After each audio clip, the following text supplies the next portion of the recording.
What is up? Today we are going to paint a Hellcat on the underside of the hood, or on the hood mat. First thing you want to do, clean it really good, and we'll see where it is from there. And if you need to, you might need to spray some high heat black paint and go from there. All right, so I just wiped mine down, and mine is fairly new. Actually, it's like brand new. So I'm not gonna have to spray any extra paint on it. So what we're gonna do now is I'm going to start to lay out the design, and I'll probably do that with, chalk.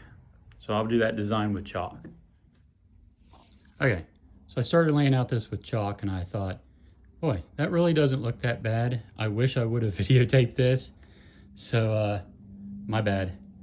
But some of these mistake areas, I'm gonna go try to go over them a little bit, get rid of them with this eraser, and that made it worse. So I'm gonna go get a clean piece of towel or paper or something.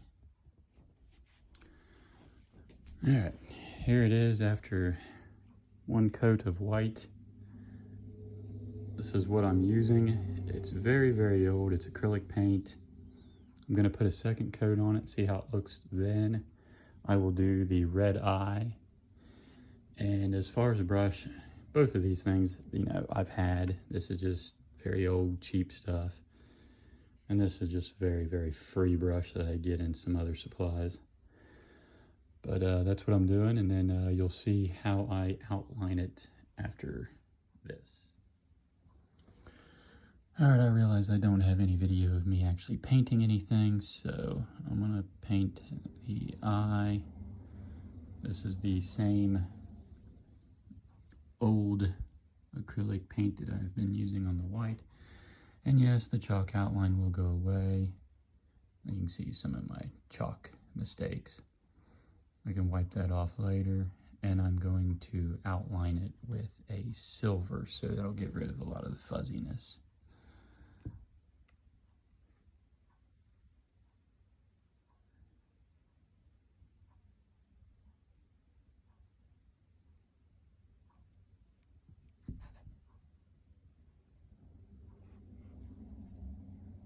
I'm not used to doing this one-handed because I do not have any of my stands down here to hold the phone.